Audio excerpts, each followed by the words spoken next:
सचिन, कुठे हरवलायस तू? मागचे दार शोधायला गेलायस की घाबरून बाथरूम मध्ये लपलास? चल लवकर ये बाहेर, आपली गाण्याची वेळ झाली. ऐकलंस का? कुठे आहेस तू? त्या अंधाऱ्या पडक्या खोल्यातून मी, राजेश आणि विजय सचिनला शोधत होतो, पण त्याचा कुठेच पत्ता नव्हता. तिकडे दिवाणखान्यात लिंबाजी, योगेश आणि किरणचा गाऊन गाऊन घसा कोरडा पडत आला होता. त्यांना बदलीची नितांत गरज होती, पण ऐनवेळी सचिन कुठेतरी दडून बसल्यामुळे सगळीच पंचायत होणार होती. वैतागून आम्ही तिघे मागे वळणार इतक्यात कोपऱ्यातल्या खोलीतून गुणगुणण्याचा आवाज ऐकू आला. तो सचिनचाच होता. पण हा बहादर इथे का गातोय? आम्ही त्या दुर्दशा झालेल्या खोलीत पोचलो. अंधारात त्याचे कपडे पुसटसे दिसत होते. एका खपले उडालेल्या कळकट भिंतीकडे तोंड करून तो गात होता. रात्रीस खेळ चाले हा गूढ चांदण्याचा, संपेल ना कधीही हा खेळ सावल्यांचा, हा खेळ सावल्यांचा. ओ बेसूर कुमार, दिवाणखान्यात दाखवा तुमची ही कला, चला. राजेश ओरडला, तरी सचिन लक्षच देईना. मग आम्ही तिघही आत शिरलो. सचिन ओरडू लागलो, तरीही हा गाण्यातच गुंग. शेवटी त्याच्या हाताला धरून त्याचे तोंड आमच्याकडे वळवले आणि धक्क्याने तिघेही जवळपास खालीच कोसळलो. सचिन आता पुरता झपाटला होता. त्याच्या डोळ्यातील काळी बुबुळे गायब होऊन नुसता पांढरा पडदा उरला होता. त्यात ते भयप्रद आवाजात गाणे. घाबरून आम्ही तिघेही पुन्हा पुढच्या बाजूच्या दिवाणखान्यात पळालो. इथे मागून सचिनचा आवाज त्या रिकाम्या खोलीत अजूनही घुमत होता. रात्रीस खेळ चाले त्या गूढ चांदण्याचा, संपेल ना कधीही हा खेळ सावल्यांचा, हा खेळ सावल्यांचा.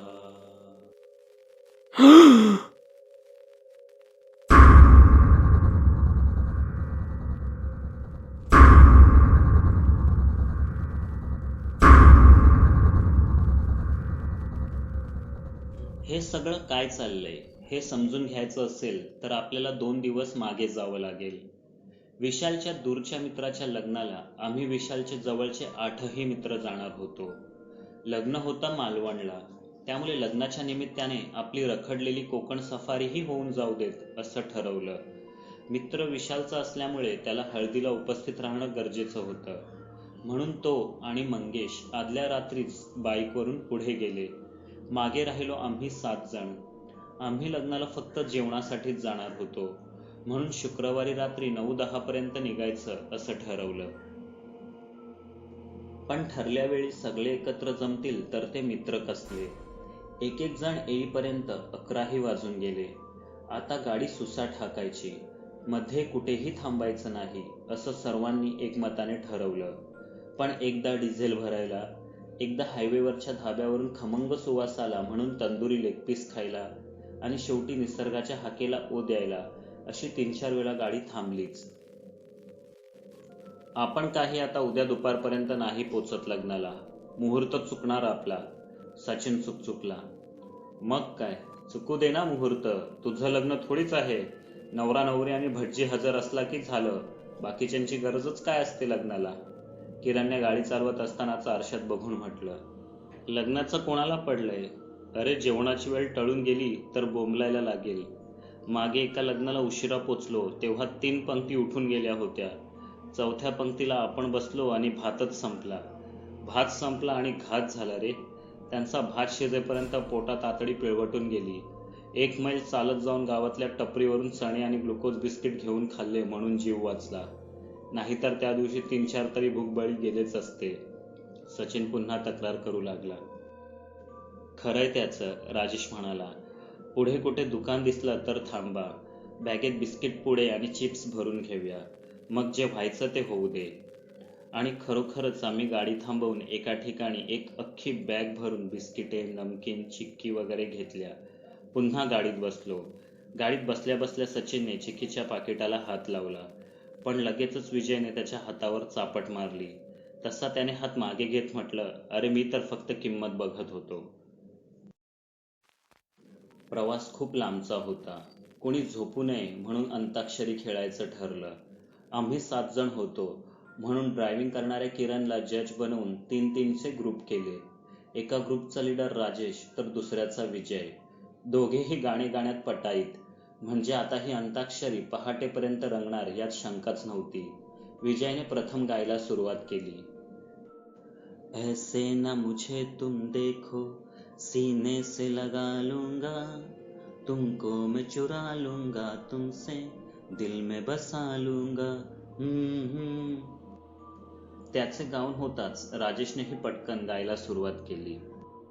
गाता रहे मेरा दिल, तू ही मेरी मंजिल है, कहीं बीते ना ये रातें, कहीं बीते ना ये दिन, कहीं बीते ना ये रातें, कहीं बीते ना ये दिन, गाता रहे मेरा दिल.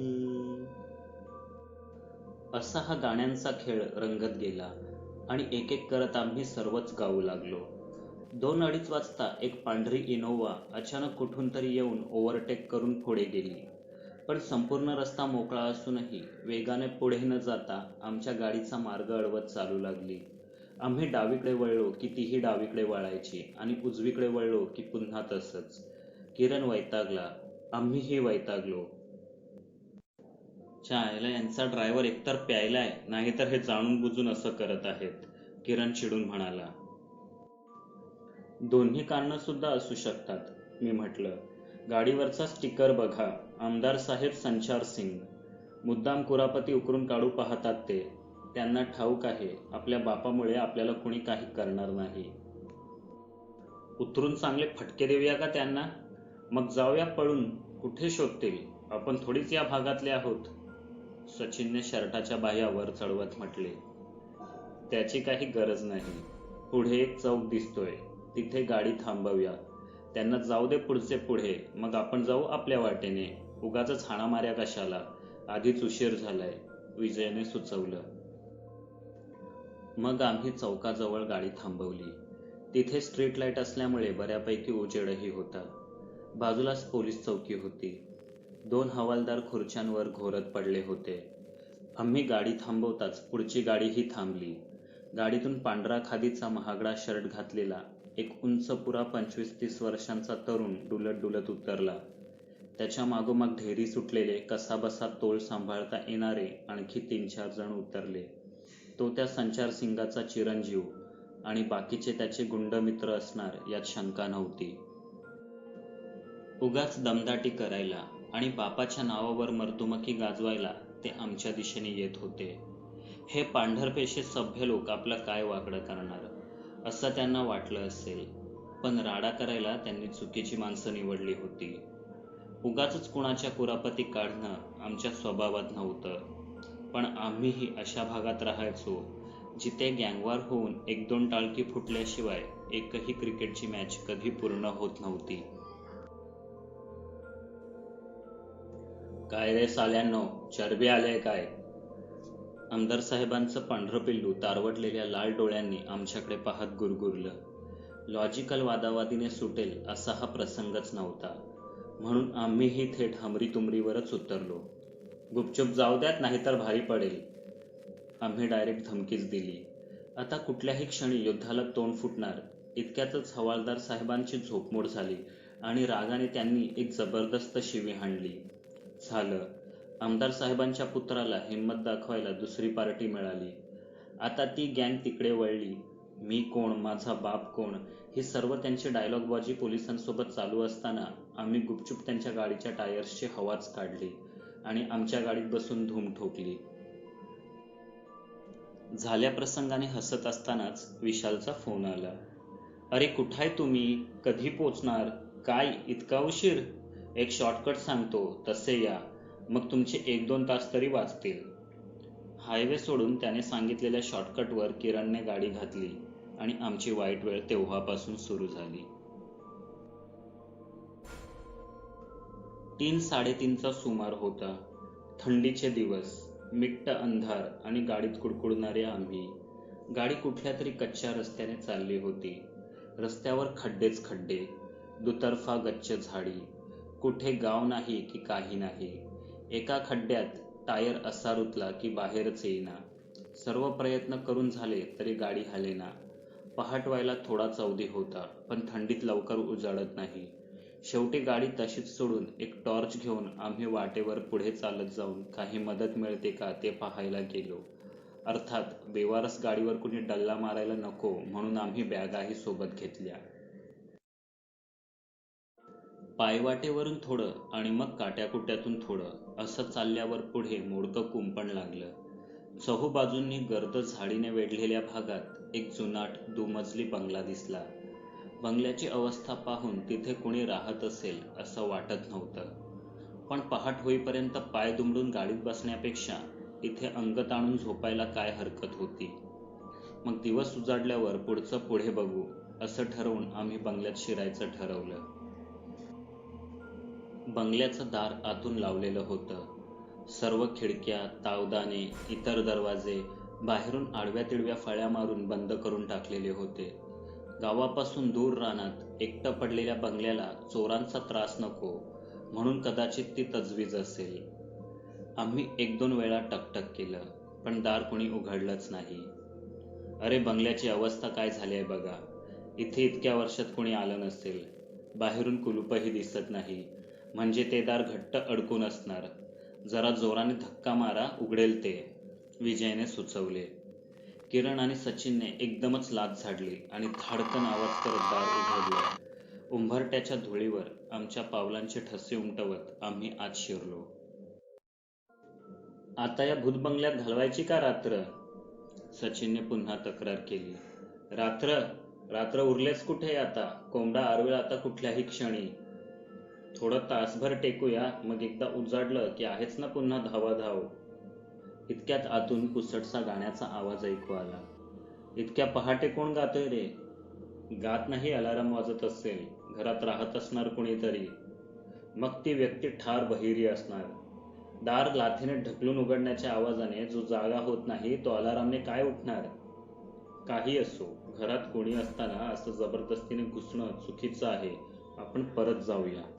सर्वांना ते पटले आणि आम्ही माघारी फिरणार तोच अचानक ते दार धाडकन आवाज करत बंद झाले. त्या अनपेक्षित धक्क्यातून आम्ही सावरत नाही तोच पुन्हा तसेच गाण्याचे सूर बंगल्यात घुमू लागले.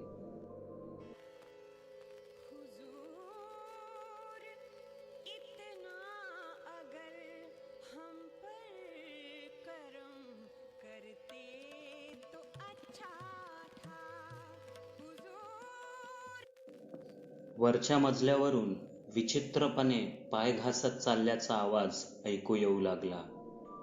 ही भुताटकी बघून आम्ही सगळेच घाबरून दाराकडे धावलो. पण ते सागवानी मजबूत दार आता भिंतच उभी असल्यासारखं आमच्या सुटकेच्या वाटेवर उभं होतं.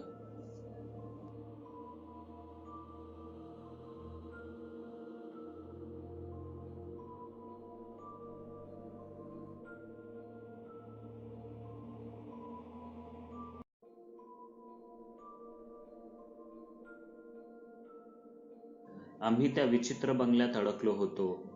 त्या खोलीच्या सर्व खिडक्या बाहेरून फळ्या मारून बंद केलेल्या होत्या. दुसऱ्या खोलीत आणखी एखादे दार असेल म्हणून आम्ही पुढच्या खोलीत गेलो. ही खोली पहिल्या खोलीपेक्षा बरीच मोठी होती. हा कदाचित दिवाणखाना असावा. इथूनच माडीवर जायला लाकडी जिना होता. स्वयंपाकघर आणि इतर खोल्यांकडे जायला दरवाजे होते. या दिवाणखान्यात बैठकीची व्यवस्था सोडून फारसे सामान नव्हते. फक्त एक ऐसपैस महागडा पण आता काळाच्या ओघात रया गेलेला काश्मीरी गालिचा जमिनीवर अंथरलेला होता. त्यावर एक हार्मोनियम, एक तबल्याची जोडी आताच कुणीतरी रियाज करून उठल्यासारखी व्यवस्थित मांडलेली होती. फक्त त्यांवर धूळ आणि जळमटे चढली होती. तिथून जवळच एक शिशवी लाकडाचा नक्षीदार टेबल होता आणि त्यावर अवजड पितळी कर्णात तोलून धरलेला एक जुनाट ग्रामोफोन. बंगल्यात शिरल्यावर लागलेली पहिली खोली ही फक्त बाहेरच्या पाहुण्यांची उठबस करण्यासाठी असावी. बंगलीचे हृदय तर हा दिवाणखाना होता. आम्ही वर पाहिलं. वरही बऱ्याच खोल्या होत्या. तिथपर्यंत पोचायला खालून लाकडी वर्तुळाकार जिनाही होता आणि दिवाणखान्याची शान असलेल्या त्या प्रचंड झुंबराला विसरून कसं चालेल. आता जरी ते मोठमोठ्या कोळ्यांसाठी हक्काचं वसतिस्थान झालं असलं तरी कोणे एकेकाळी जेव्हा ते आपल्या पूर्ण भरात लखाकत असेल तेव्हा या दिवाणखान्याच्या सौंदर्याला चार चांद लागत असतील. बंगल्याचे गतवैभव निरखत असतानाच पुन्हा कुठल्या तरी कोपऱ्यातून लहान मुलांच्या खिदळण्याचा आणि पळत जाण्याचा आवाज ऐकू आला.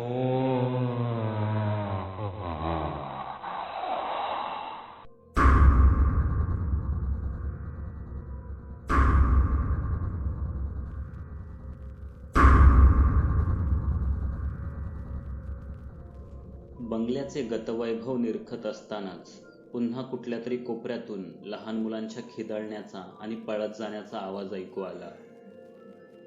आणि आमचा उरलासुरला धीरही संपुष्टात आला. नाक्यावर अरेतुरे करणं सोपं असतं, कारण ती जिवंत माणसं असतात. पण भूतांची कॉलर कोण धरणार? आता फक्त आम्ही एकमेकांना मिठ्या मारून रडायचं तेवढं बाकी होतो. या मिट्ट अंधाऱ्या कोपऱ्यातून कुठून तरी पिशाच्च येईल आणि आपल्या मानगुटीवर बसेल. मग खेळ खल्लास असे वाटत असतानाच माझ्या हाताला एक जुनाट कळ लागली. मी ती अशीच खेचली आणि दिवाणखान्यात पिवळा प्रकाश पडला. तो एक एडिसनकालीन बागबुक करणारा बल्ब होता. तेवढ्याच प्रकाशात दिवाणखाना आणखी थोडा उजळला. भीती किंचित कमी झाली. तसा आमच्याकडे टॉर्चही होता, पण त्याच्या या विधभर प्रकाशापेक्षा बल्बचा हातभर उजेड केव्हाही बरा. अचानक ग्रामोफोनच्या करण्यातून सूर उमटले आणि आमच्या अंगावर शहारे. कशी कोण जाणे, पण ती तबकडी आपोआपच फिरू लागली होती आणि कुठले तरी विस्मृतीत गेलेले शास्त्रीय संगीत करण्यातून बाहेर पडत होते. मगाशी आम्ही दाराजवळ ऐकले ते हेच होते. आम्ही भयचकित होऊन त्या ग्रामोफोनकडे पाहत होतो. एकाएकी तबकडी फिरायची थांबली. वारा आत येण्याचा कुठलाही मार्ग नसतानाही पडदे उडू लागले. एक जीवघेणी भयान शांतता आणि करण्यातून सुरांऐवजी गारठलेल्या हवेवर थरथरत येणारे बोलच ऐकू येऊ लागले. संगीत सदनमध्ये तुमचं स्वागत. गाता येतच असेल तुम्हाला? एक सुरेल आवाज गूढ स्वरात विचारू लागला.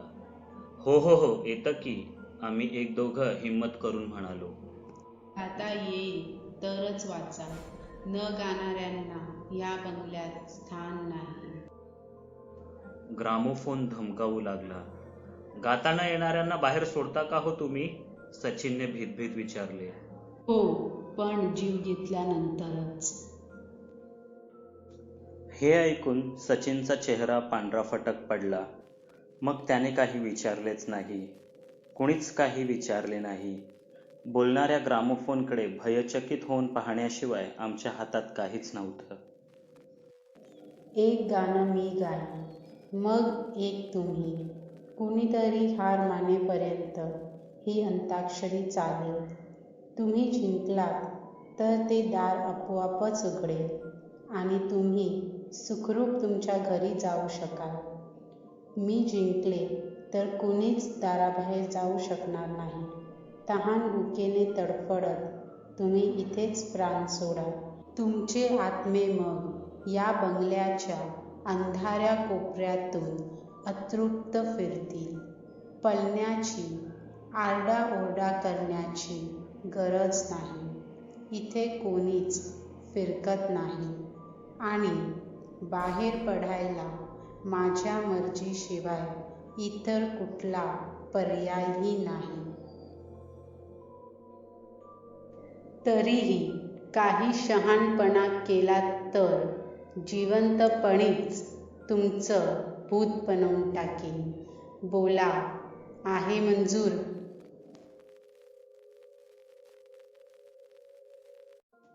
पुन्हा एकदा स्मशान शांतता पसरली.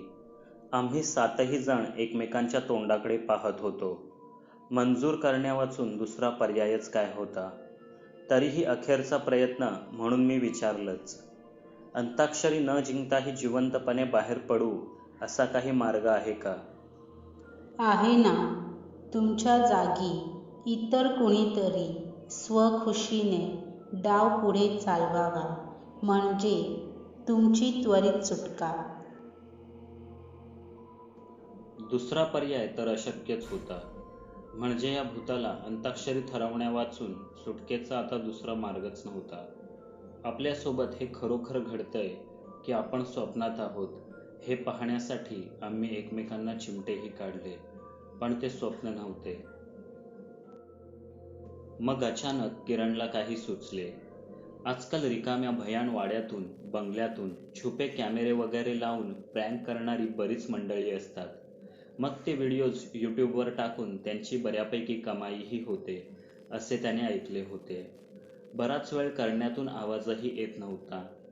तेव्हा इथेच कुठेतरी बसून कोणीतरी हे विनोदी प्रकार करत असावेत असे त्याला वाटले. त्याने आम्हाला तसे सांगितले. आम्हालाही ते पटलं. दरवाजा बाहेरून ओढून, जागोजागी स्पीकर्स लावून आरामात हे भुताटकीचे प्रकार करता येऊ शकत होते. आपण इतक्या सहजी कसे फसलो याची आम्हालाच लाज वाटू लागली. मगाशी माडीवरून कुणाच्या तरी चालण्याचा आवाज ऐकू आला होता. तिथूनच कुणीतरी हा उपद्व्याप करीत असावा असे वाटून आम्ही सगळे धडाधड जिना चढत वर गेलो. वरही तशाच अंधारलेल्या खोल्या होत्या. 3 जण या खोलीत तर 3 त्या खोलीत, पण कुठेच कुणी दिसत नव्हतं. सचिन एकटा डेअरिंग करून 3ऱ्याच खोलीत गेला. तिथे एका जुनाट पलंगावरचा बिछाना वारा नसतानाही उडत होता. हा एक प्रँकच आहे यावर त्याच्या मनात जराही संशय नसल्याने त्याने तिकडे दुर्लक्ष केले आणि त्या खोलीतून माघारी वळणार तोच पाठी पांढरी चादर अंगावर ओढून कोणीतरी विचित्र प्रकारे चालत त्याच्याच दिशेने येत होते. पण सचिन घाबरला नाही, उलट त्याचा पारा चढला. आता कोण आहे तो येतो का बाहेर की देऊ एक सणकन थोबाडीत, तो ओरडला. पण तरीही चादरीखालून कोणी बाहेर येईना. हे पाहून रागाच्या भरात त्यानेच ती चादर खेचली, पण चादरीखाली कोणीच नव्हतं. वाऱ्यात विरघळून जावं तशी ती आकृती गायब झाली होती. क्षणभरासाठी सचिनची बोबडीच वळली, पण लगेचच कंठात प्राण आणून तो बेदम ओरडला. आम्ही लगेचच त्याच्याकडे धावलो. त्याचे एकूण हावभाव पाहून इथे कोणताही प्रँक नाही हे खरेच आहे यावर पटकन आमचे एकमत झाले. पुन्हा सगळेजण जिन्यावरून धडाधड खाली आलो. बागबुक करणाऱ्या बल्बच्या खाली प्रकाशाच्या वर्तुळात घाबरून उभे राहिलो. आता पुढे काय होणार या भीतीने छातीत धडधडू लागले असतानाच तो धीर देणारा बल्बही बंद पडला. आईला भूताने लाईट पण घालवली आता. लाईट भूताने नाही घालवली, मीच प्लग काढलाय, मोबाईल चार्जिंगला लावतोय. अबे सचिन येडा आहेस का, ही चार्जिंगची वेळ आहे काय? फुल चार्जिंग करून ठेवतो म्हणजे नंतर अंधारात टॉर्च कामाला येईल. याच्याकडे पाहिलं की माझा देवावरचा उरला सुरला विश्वासही उडून जातो.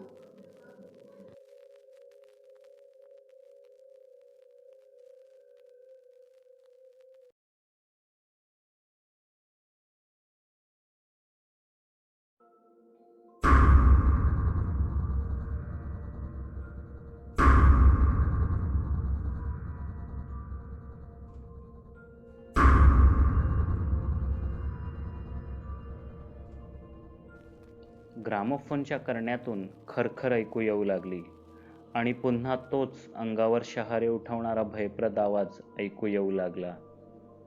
तुमची तयारीची वेळ संपली. चला करूया सुरुवात नरक यातनेच्या न पासून. गाणारी जरी एक आत्मा असली तरी तिचा आवाज दैवी होता. एका कसलेल्या गायिकेचाच तो आत्मा असावा यात शंका वाटत नव्हती. दिवाणखाण्यातील तबला, पेटी याचीच साक्ष देत होते. त्या जुनाट मधासारख्या आवाजाने आम्ही इतके गुंग झालो की आपल्याला पुढे गायचे आहे हेच विसरलो. अचानक वीज कडाडली, पण फक्त दिवाणखाण्यापुरती. आम्ही लगेचच भानावर आलो आणि आमच्यातीलच कोणीतरी गायला सुरुवात केली. कदाचित तो योगेश असावा. त्यानंतर हा अंताक्षरीचा खेळ बराच वेळ सुरू होता. बाहेर चांगलेच उजाडले असावे असे पक्ष्यांच्या किलबिलीने जाणवत होते. खिडक्यांवर मारलेल्या फळ्यांतून प्रकाशाची एखाद दुसरी चोरटी तिरीपही आत येत होती. ग्रामोफोनवरून गाणे वाजत असताना मी हातवारे करून 3 जणांना शेजारच्या खोलीत येण्यास सुचवलं. तोवर उरलेल्या 3घांनी ही ते अंताक्षरी पुढे चालू ठेवायची होती. ही अंताक्षरी काही लवकर संपेल असं वाटत नाही. थेट प्रेतात्म्याशीच आपला मुकाबला आहे. समजा हा अशक्यप्राय विजय आपण मिळवलाच तरी इथून सही सलामत बाहेर पडू याची काय गॅरंटी? पण त्या आत्म्याने सांगितलंय ना तसं, लिंबाजी म्हणाला. हो, पण भूताच्या शब्दावर किती विश्वास ठेवायचा? पण जर आपल्याला मारायचंच असतं तर हा अंताक्षरीचा खेळ तरी कशासाठी खेळायचा? ती थेटच आपल्या मानगुटीवर बसू शकत होती. माणसांप्रमाणेच भूतांनाही असेल काही विचित्र हौस, नाहीतर एखादी अतृप्त इच्छा असेल. कुणास ठाऊक, माझी सुद्धा पहिलीच वेळ आहे भूताबरोबर अंताक्षरी खेळण्याची. मग काय करायचं आता? तेच सांगायला तर बोलवलंय. आपल्याकडच्या गाण्यांचा स्टॉक इतक्यात तरी संपणार नाही. आपण 7ही जणांनी तिथे उभं राहण्याची गरज नाही. एका वेळेला फक्त 3-4 जणांनीच अंताक्षरीत भाग घ्यायचा. बाकीच्यांनी तोपर्यंत बंगल्यात ठिकठिकाणी फिरून बाहेर पडण्याचा काही मार्ग दिसतो का ते बघायचे. नशिबाने आपण रात्री बिस्किटे वगैरे भरपूर घेतली होती. पाण्याच्या बाटल्या सुद्धा आहेत. अगदी जपून वापरलं तरी 2 दिवस जातील.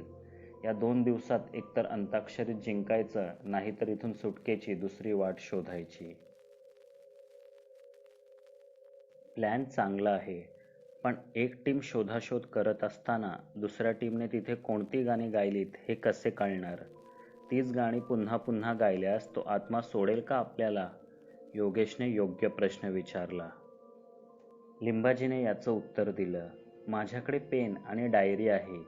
ती गाणाऱ्या टीमकडे देऊन ठेवायची. आतापर्यंत कोणती गाणी दोन्हीकडून गायली गेली त्याची नोंद ठेवूया. म्हणजे फिरून येणाऱ्या टीमला काही प्रॉब्लेम होणार नाही. खूप छान लिंबाजी. शोधाशोध करणाऱ्या टीमनेही एक कागद आणि पेन सोबत ठेवायचा. बंगल्याचा साधारण आराखडा काढून आपण कोणकोणत्या जागी शोध घेतला त्यावर फुली मारायची. म्हणजे दुसरी टीम पुन्हा त्याच जागी शोधाशोध करायला जाणार नाही. वेळ वाचेल. शोधाशोध करतानाच त्या टीमने थोडंफार खाऊन पाणी पिऊन घेतलं तर अंगात ताकदही राहील, मी म्हटलं. खरंच मस्त प्लॅन आहे. माझ्यासोबत राहून तुम्ही शिकताय हा आता थोडं थोडं. चला, तिकडे ते गात आहेत तोपर्यंत आपण इथे थोडं खाऊन घेऊया. माझी सकाळच्या नाश्त्याची वेळ झालीच आहे, सचिन म्हणाला. आपण दिवसातून फक्त 2दाच थोडं थोडं खाऊ शकतो, दुपारी आणि रात्री. त्याशिवाय इतर वेळेला नाही. आता तुम्ही 3घं जा आणि त्या 3घांना इथे पाठवून द्या. त्यांनाही हे सगळं समजवायला लागेल, मी म्हटलं. लिंबाजी, योगेश आणि खाऊच्या बॅगकडे एक दिनवाणी नजर टाकून सचिनही दिवाणखान्यात परतला. लगेचच राजेश, विजय आणि किरण माझ्यापर्यंत येऊन पोचले. त्यांनाही ही कल्पना आवडली. मग चौघांनी लगेचच त्या बंगल्यात शोधाशोध सुरू केली. आम्ही पहिला मोर्चा वळवला तो दिवाणखान्याच्याच पाठी असलेल्या इतर खोल्या आणि स्वयंपाकघराकडे.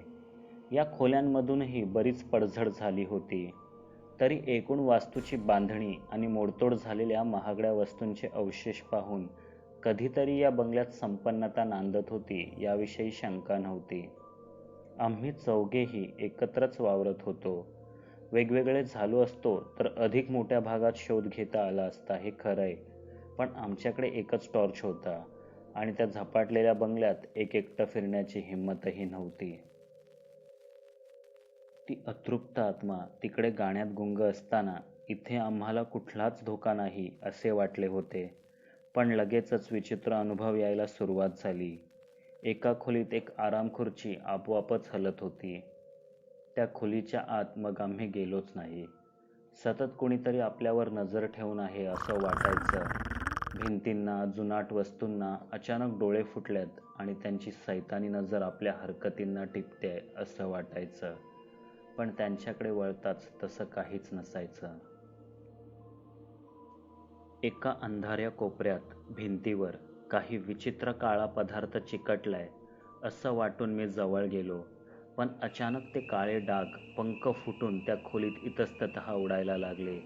मी बावरून डोके धरून खाली बसलो. पण क्षणभरातच सारे काही असे शांत झाले की जणू काही घडलेच नव्हते. मी मागेच राहिलोय हे विसरून बाकीचे 3घे स्वयंपाकघरात निघून गेले. तिथेही बरीच दुर्दशा झाली होती. पण अचानकच विस्तव सुरू होऊन त्यावर ठेवलेल्या भांड्यात काहीतरी रटरटू लागले. विजय जवळ जाऊन ते पाहू लागला, पण तिथे तर एका कळकट भांड्यात रक्त चुकळत होते आणि इतका दुर्गंध सुटला होता की जवळपास त्याला ओकारीच आली. इतरांनी त्याला सावरले. तोच संपूर्ण स्वयंपाकघर भूकंप झाल्यासारखे हादरू लागले आणि आणखी काही भयंकर घडण्याआधीच आम्ही चौघही दिवाणखान्याच्या दिशेने पळालो. आता गाणं गाण्याची पाळी आमची होती.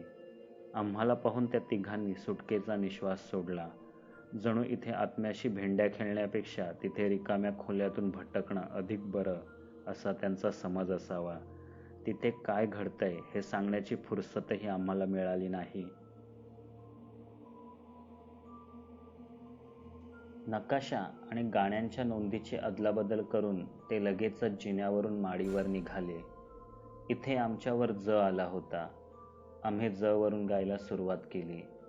जिंदगी हर कदम एक नई जंग है, जिंदगी हर कदम एक नई जंग है.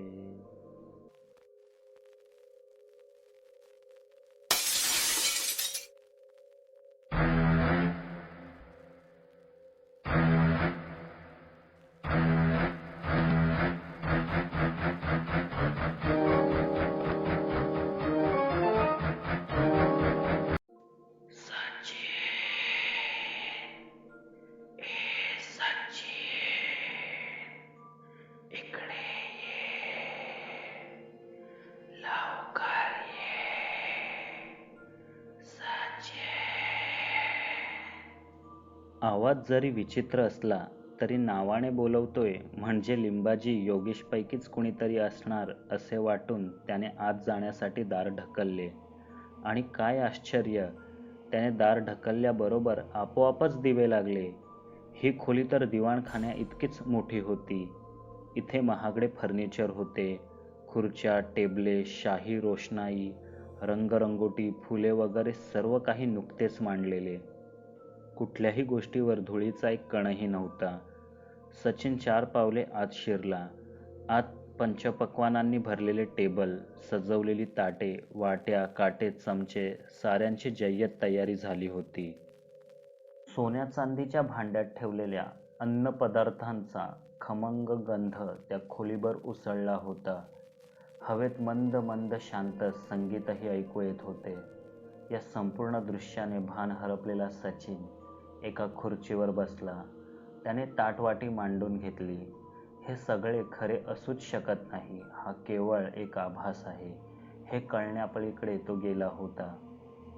रणरणत्या वाळवंटात तहानेने व्याकुळ झालेला प्रवासी जसा मृगजळाकडे ओढला जातो तसा सचिन या पाशवे जाळ्यात अडकत चालला होता. त्याने त्या पछाडलेल्या बंगल्यातील ते मायावी अन्न जिभेवर टेकले आणि लगेचच तो एक जिवंत भूत बनला, जणू झॉम्बीच.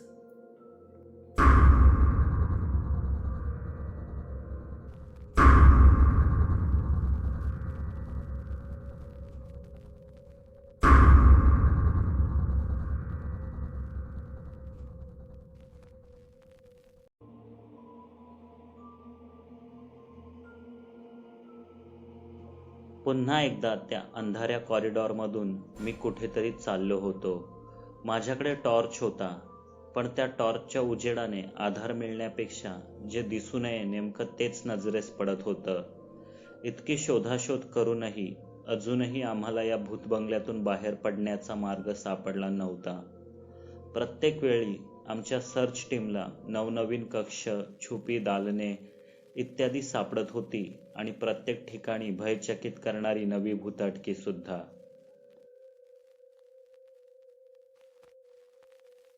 मी टॉर्चच्या उजेडात एका नवीन दालनाच्या आत डोकावलो. हे सुद्धा एक शयनकक्ष म्हणजे बेडरूमच होती. उंची गाद्या गिरद्या आणि आल्हाददायक रोषणाई पाहून मलाही झोप येते की काय असे वाटू लागले. मी आत शिरणार तोच दालनाच्या अंधाऱ्या कोपऱ्यात एक सावली हलतेय असे वाटले. काहीतरी भयाण दिसेल म्हणून मी तिथे टॉर्च न मारता नुसत्या डोळ्यांनीच अंधारात पाहू लागलो. खरंच तिथे कुणीतरी होतं. त्या क्रूर पिशाच्यमय आकृतीने मला पाहून आपला हात पलंगाच्या दिशेने पुढे केला. मी आश्चर्याने तिथे पाहिलं. अरेच्या, पलंगावर तर मीच झोपलो होतो. एक हातात टॉर्च घेतलेला मी बेडवर झोपलेल्या दुसऱ्या मीला पाहत होतो आणि अचानकच भूमिकांची अदलाबदल झाली. आता झोपलेला मी डोळे बंद असतानाच त्या शयनकक्षातील सर्व गोष्टी, हालचाली पाहू शकत होतो.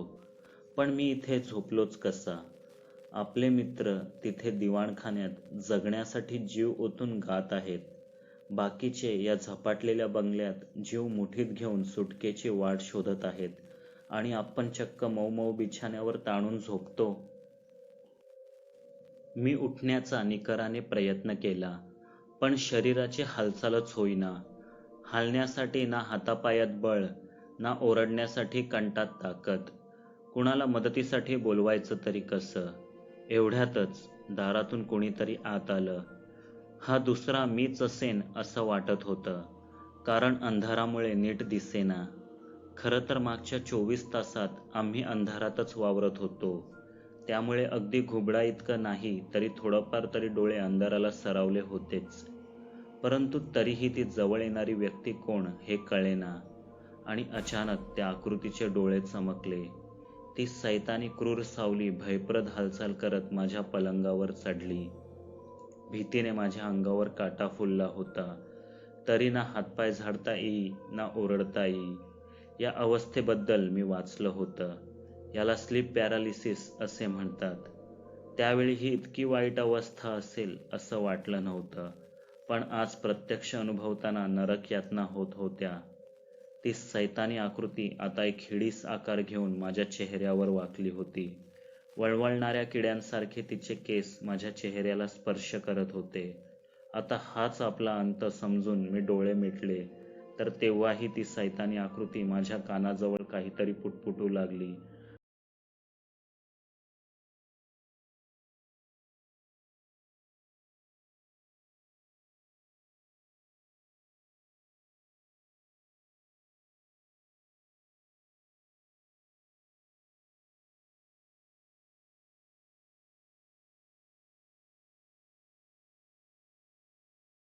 अरे उठ, बसल्या बसल्या काय झोपतोस?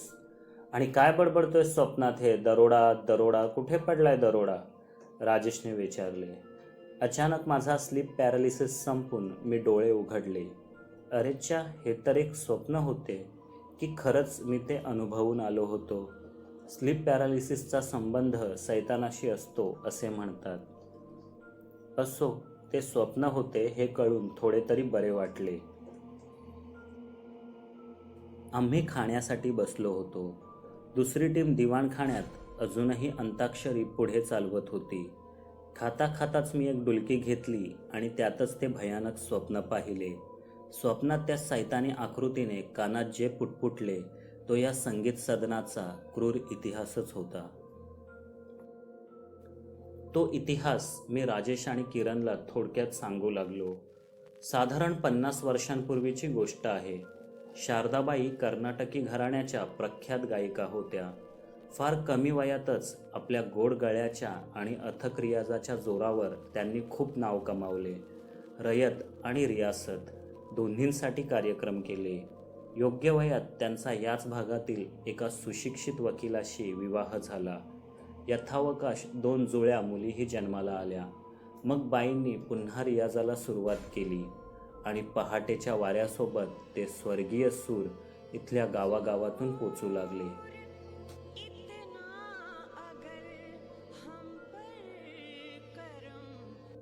दूरदूरची सधन आणि प्रतिष्ठित घराणी आपल्या मुलामुलींना संगीत कलेत निपुण करण्यासाठी बाईंच्या पदरी आणून ठेवू लागली. मग ही प्रथाच बनली. दर गुरुपौर्णिमेला 50 तरी नवे विद्यार्थी बाईंच्या संगीत सदनमध्ये गुरुकुल पद्धतीने संगीत शिकण्यासाठी प्रवेश घेऊ लागले. बाईंचे इतरही सार्वजनिक कार्यक्रम सुरू होतेच. नावलौकिकाबरोबरच सुबत्ताही आता घरात येऊ लागली. इतक्या विद्यार्थ्यांची सोय करावी म्हणूनच बाईंनी आपल्या छोटेखानी कौलारू घराच्या जागी रियाजात व्यत्यय नको म्हणून गावापासून दूर हा हवेलीसारखा बंगला बांधला. कला आणि संसार दोन्ही गोष्टी बाई गायनातील सूर आणि शब्दांसारख्याच कसबीने तोलून धरत होत्या. अवघा गाव बाईंच्या गायकीपुढे नतमस्तक होत होता. फक्त एक माणूस त्यांच्या गायकीपेक्षाही त्यांच्या सौंदर्याने घायाळ झाला होता. गावचा जमीनदार आणि सरपंच दाजीसाहेब दरोडे. हा दरोडे खरं तर सभ्यवेशातील दरोडेखोरच होता. इतर बऱ्याच सावकारांसारखा अडलेल्यांना कर्ज देणे, जमिनी गहाण ठेवणे, अवाजवी व्याज उकळणे आणि चुकते करण्यास असमर्थ ठरलेल्यांच्या जमिनी लाटणे हा धंदा त्यानेही केला. इतरही बरेच काळे धंदे करून रगड पैसा जमवला. मग त्याच पैशाच्या जोरावर राजकारणात प्रवेश केला. पैसा आणि सत्ता दोन्ही मिळाल्यावर दरोड्याच्या विरोधात बोलण्याची गावात कुणात हिंमतच उरली नाही आणि दरोडे दिवसेंदिवस आणखी मुजोर बनू लागला. दरोड्यालाही संगीताची आवड होती, पण ती फक्त मनगटाला गजरा बांधून मैफिली सजवण्यापुरती. घरंदाज शास्त्रीय संगीताशी त्याचे काही देणे घेणे नव्हते. पण एका सरकारी कार्यक्रमाच्या निमित्ताने त्याने शारदाबाईंचा आवाज ऐकला.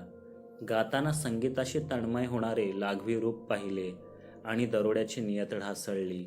त्याला आता चौथ्या लग्नाचे डोहाळे सुरू झाले, पण बाईंचा नवरा जिवंत असताना हे शक्य होणार कसे? एकदा बाई कार्यक्रमाला गेल्या असताना थोडी दारू चढवून आपले गुंड घेऊन हा तडक संगीत सदनमध्ये पोचला. बक्कळ पैशाच्या बदल्यात बाईंना घटस्फोट देण्यासाठी त्यांच्या नवऱ्याला सुचवू लागला. पण कोणता स्वाभिमानी नवरा हे ऐकून घेईल? त्याने दरोड्याला चालते व्हा म्हणून दरडावले. पण दरोड्याच्या माणसांनी लोखंडी पहार डोक्यात घालून एकाच फटक्यात त्या सभ्य माणसाला ठार केले आणि मग लगेचच तो मृतदेह कापडात गुंडाळून तळघरात लपवला. संगीत सदनला एक छुपे तळघर आहे हे बाईंनाही ठाऊक नव्हते, कारण दरोड्याच्या माणसांनीच हा बंगला बांधण्याचे कंत्राट घेतले होते. गावापासून इतक्या दूर एकांतात बांधलेल्या या बंगल्याचे तळघर दरोड्याच्या गुन्हेगारी कारस्थानांसाठी एक आदर्श ठिकाण ठरले असते आणि यथावकाश बाईंसोबतच हा बंगलाही आपला होईल याची त्याला पूर्ण खात्री होती. त्याच संध्याकाळी बाई आपल्या दोन्ही मुलींसोबत घरी परतल्या आणि दरोड्याला आपल्या दिवाणखान्यात ग्रामोफोन ऐकत मद्यपान करताना पाहून चवताळल्या. दिवाळसण असल्यामुळे इतर विद्यार्थी आणि नोकरचाकरही आपापल्या घरी परतले होते. दरोड्याच्या कारस्थानांना आता कोणाचाच अटकाव नव्हता.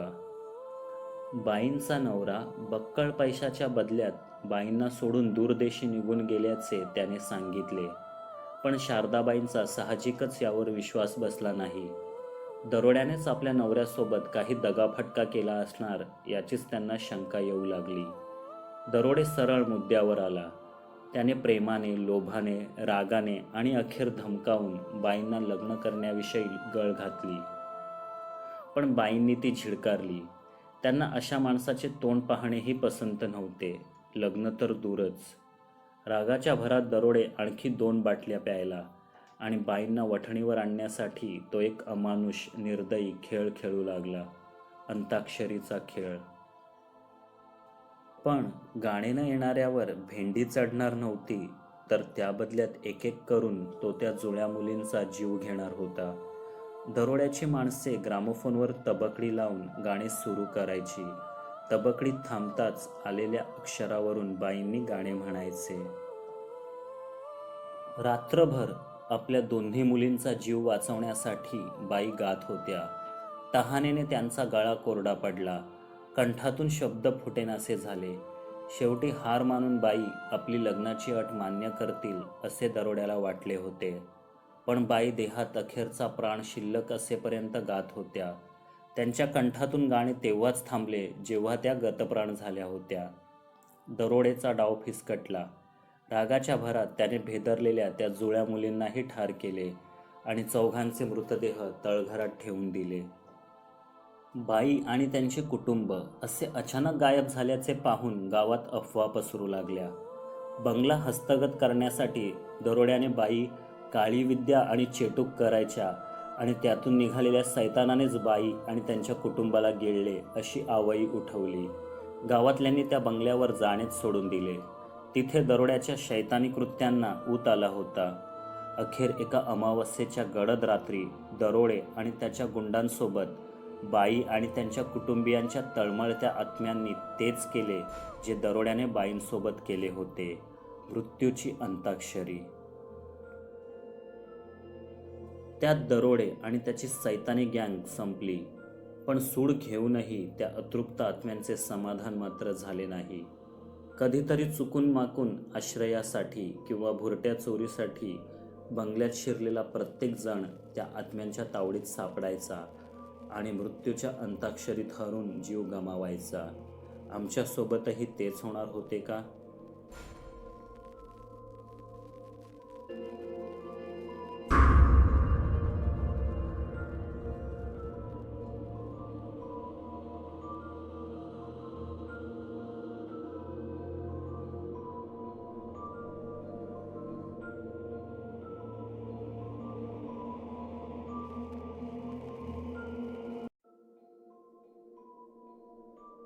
प्रथम विजयला ती तरुणी दिसली आणि मग लिंबाजीलाही.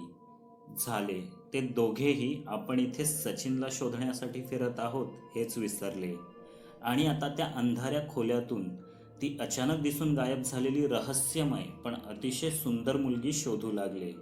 फक्त योगेशचे डोके मात्र अजूनही ताळ्यावर होते. तो चिडला, म्हणाला, तुम्हाला काही कळतंय का? या पछाडलेल्या बंगल्यात तरुणी येईलच कुठून? का नाही येणार? आपण आलो तशीच येऊन अडकली असेल बिचारी. मग तुम्हाला पाहून दूर का पळाली ती? आपल्यालाही या बंगल्यातील अतृप्त आत्मात समजली असेल ती बिचारी. बिचारी ती बिचारी, आणि कालपासून आपला सख्खा मित्र इथे भूत बनून फिरतोय त्याचं काय? त्याला नंतर शोधू, लिंबाजी म्हणाला. योगेश चरफडतच त्या दोघांच्या मागून त्याला अद्याप न दिसलेल्या त्या सुंदर तरुणीच्या मागावर निघाला. भ्रमित झालेल्या लिंबाजी आणि विजयला ती मुलगी ठिकठिकाणी दिसत होती. कधी जिन्यावर, कधी एखाद्या अंधाऱ्या कोपऱ्यात, तर कधी चक्क बेडवर झोपलेल्या अवस्थेत. पण तरीही तो फक्त एक पाशवी सापळा आहे हे मात्र त्यांच्या लक्षात येत नव्हते. आणि एका अंधाऱ्या कोपऱ्यात ती अखेर दिसलीच. यावेळी योगेशनेही तिला पाहिले. तिने पळण्याचा किंवा लपण्याचा प्रयत्न केला नाही. अचानक खोलीतील झुंबर पेटले. खोलीत नाईट लॅम्पसारखा टिचभर उजेड पसरला. त्या तरुणीच्या चेहऱ्यावर सावली पडत असली तरी तिचे रेशमी केस मात्र हवेच्या झुळकीसरशी उडताना दिसले. अतिशय तलम उंची कापडापासून बनलेला तिचा पेहरावही राजकन्येसारखा तिला शोभून दिसत होता. या तिघांना पाहताच तिने गायला सुरुवात केली.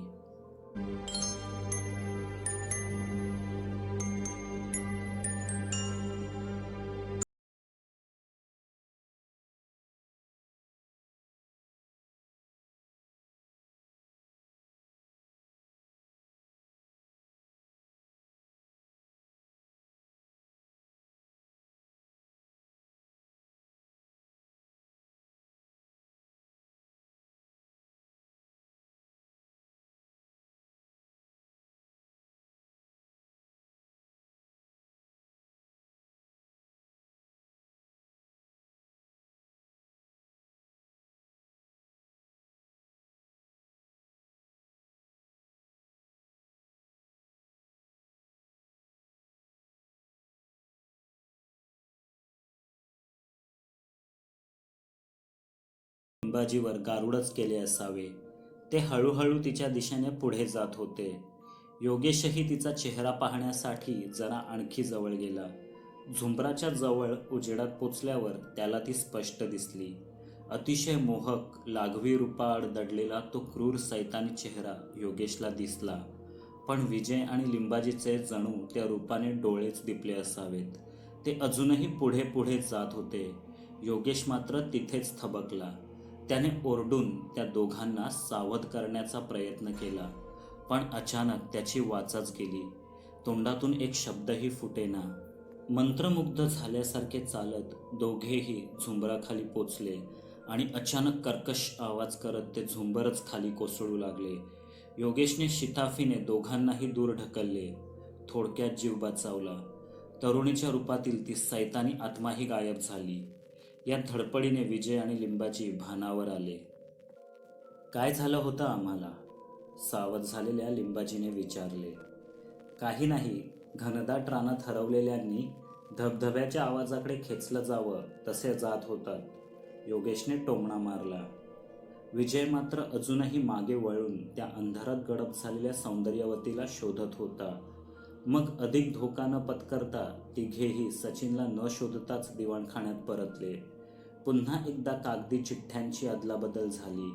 आता मी, राजेश आणि किरण सुटकेची वाट आणि सचिनच्या शोधात पुन्हा त्या झपाटलेल्या कोपऱ्यांकडे निघालो.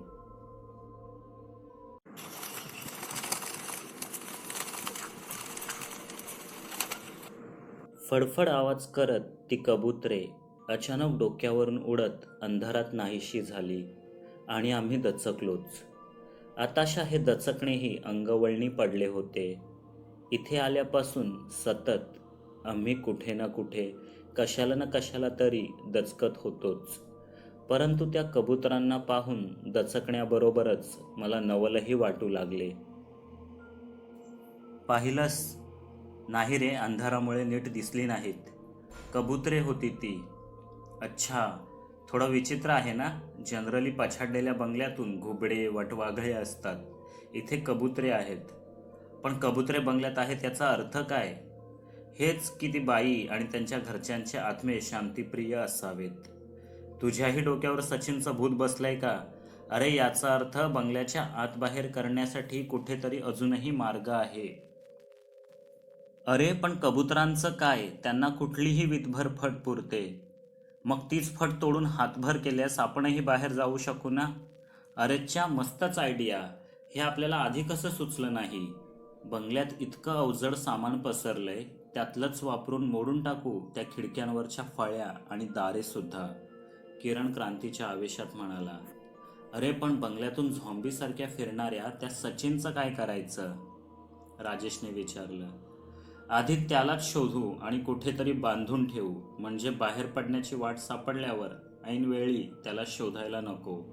बरोबर, चला. मग आम्ही मोठ्या मुश्किलीने त्या रात्रीस खेळ चालेच्या गायकाला अंधाऱ्या तळघरातून पकडून आणले. त्याच्या खिशातल्या मोबाईलमध्ये अजूनही 3% बॅटरी शिल्लक होती. एखादा फोन लावता आला असता, म्हणून आम्ही शेवटी आणीबाणीच्या वेळी वापरता यावा यासाठी तो मोबाईल आमच्याकडे जपून ठेवला.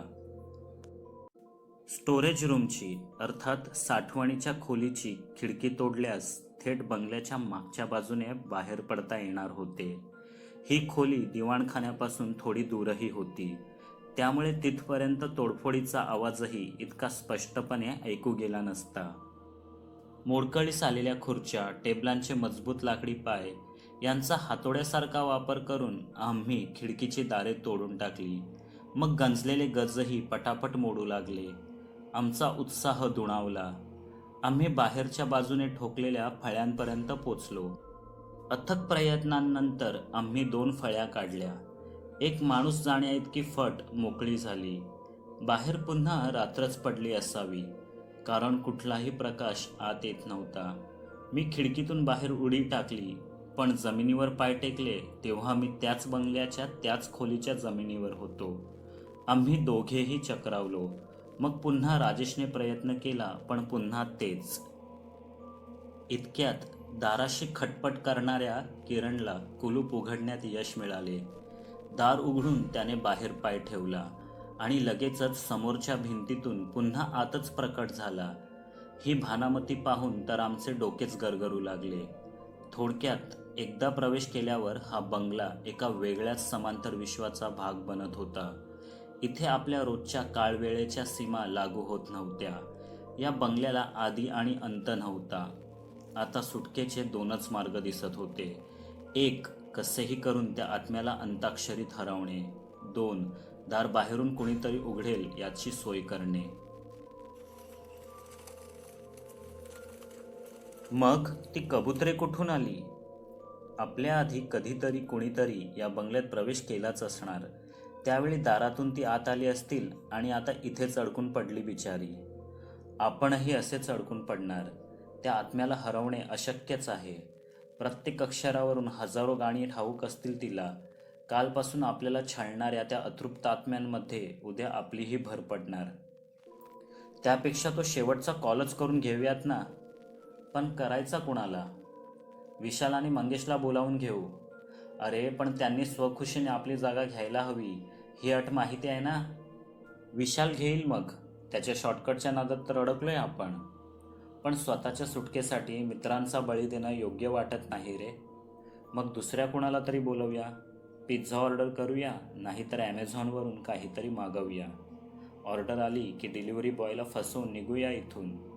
पण डिलिव्हरी बॉय आपल्यासोबत अंताक्षरी खेळायला का तयार होईल?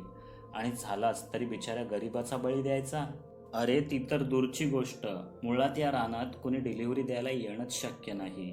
ॲमेझॉनवाले एक वेळ ॲमेझॉनच्या जंगलात डिलिव्हरी करतील, पण इथे अशक्य. म्हणजे आता हाच आपला शेवट?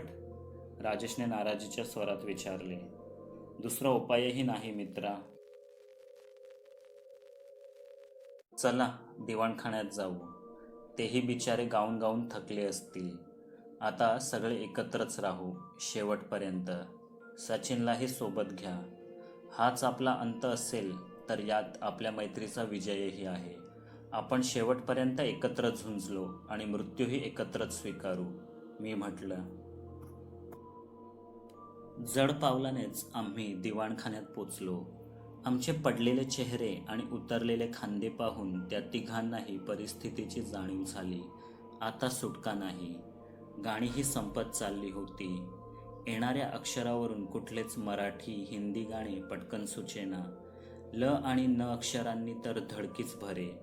आता जीव जातोय असे वाटत असतानाच आमच्यापैकी कुणाला तरी गाणे सुचे आणि जीव तेवढ्यापुरता भांड्यात पडे. असे बराच वेळ चालले. कदाचित दुसरी रात्रही उलटून नवी पहाट झाली असावी, तरी आम्ही हार मानली नव्हती. ग्रामोफोनवर गाणे वाजत होते. गाणे वाजायचे थांबले तेव्हा आमच्यावर म आला होता. पण म वरून कुणालाच गाणे सुचेना. पटकन तोंडी येणारी सर्व गाणी केव्हाच गाऊन झाली होती. मी नोंदीवर नजर टाकली. म वरून आतापर्यंत 133 गाणी गायली गेली होती. सगळेजण एकमेकांच्या तोंडाकडे पाहू लागलो. कुणालाच काही सुचेना. अखेरचा क्षण आलाच हे उमगून आम्ही एकमेकांचे हात पकडले. अचानक योगेश गाऊ लागला. निसर्ग राजा ऐक सांगतो. लगेचच सगळ्यांनी त्याला गप्प केले. अरे म आलाय, न नाही, मरवशील काय? नाही गायलो तर तसे पण मरायचेच आहे. हे माझे आवडते गाणे आहे, शेवटचे गाऊन घेऊ द्या. एकाएकी पुन्हा वीज कडाडली. हाच आमचा अंतिम क्षण असणार होता. पण तेवढ्यात खाडकन दार उघडले. अचानक डोळ्यांवर आलेल्या प्रकाशाने आम्ही भांबावूनच गेलो. 3-4 जण लगबगीने धावत आत आले. इतका वेळ अंधारात राहिल्याने डोळ्यांना प्रकाश सोसवतच नव्हता. हळूहळू डोळे सरावले. आम्ही पाहिलं, आमदार संचारसिंगाचा पुत्र दात ओठ खात आमच्या दिशेने येत होता. सोबत हातात हॉकी स्टिक, क्रिकेटच्या बॅटी घेऊन त्याची गँगही आली होती. म्हणजे आम्ही आगीतून फुफाट्यात सापडलो होतो. काय रे उंदरांनो, आमच्या गाडीची हवा काढून इथे लपलात होय? आणि चक्क अंताक्षरी खेळताय? दाराबाहेर आवाज ऐकू येत होता तुमचा. म वरून गाणं पाहिजे ना? घ्या, शेवटचं गाणं गाऊन घ्या. 43 मुर्दे पाडलेत मी याआधी. आज तुमच्या 7 जणांना ढगात पाठवलं की हाफ सेंचुरी पूर्ण होईल माझी. जागा पण अशी निवडली आहे की तुम्हाला मारून ठिकाणे लावायला काहीच त्रास पडणार नाही. बोला ना, बोला गाणं. आता का बोलती बंद झाली? रात्री तर खूप तावात होतात. त्या 2 हवालदारांचा बंदोबस्त करून तुमच्या गाडीचा माग काढत पोचलोय इथं. जाताना तुमची ती चिखलात टायर रुतलेली गाडी बी जाळून जाईन. मग बसा म्हणावं तुमच्या घरच्यांना शोधत. चला, लय झालं. बोला गाणं, बोला म वरून. नाही येत? घ्या, मीच बोलतो. मार दिया जाए के छोड़ दिया जाए, बोल तेरे साथ क्या सुलूक किया जाए. त्याने भसाड्या आवाजात गाणे बोलताच पुन्हा एकदा वीज कडाडली.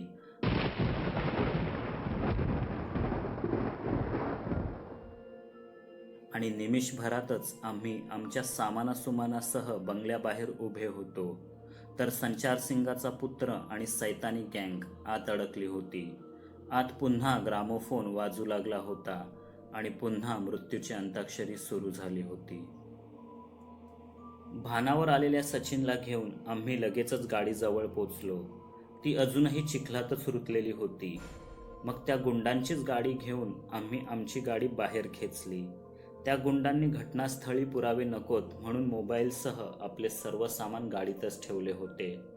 म्हणजे सुटकेसाठी कुणाला बोलावता येईल हा त्यांचा मार्गही आता संपला होता. त्यांची गाडी त्यांच्या सर्व सामानासह संगीत सदनच्या अंगणातच उभी करून आम्ही आमच्या गाडीने मालवणला निघालो. घड्याळे अजब वेळ दाखवत होती. त्या भयानक बंगल्यात आम्ही एक दिवस एक रात्र काढूनही बाहेरच्या जगात फक्त 8च तास उलटले होते. दुःस्वप्नातून बाहेर पडल्यासारखे आम्ही ताजेतवाने होत वेगाने गाडी हाकू लागलो. अचानक सचिनला काही सुचले.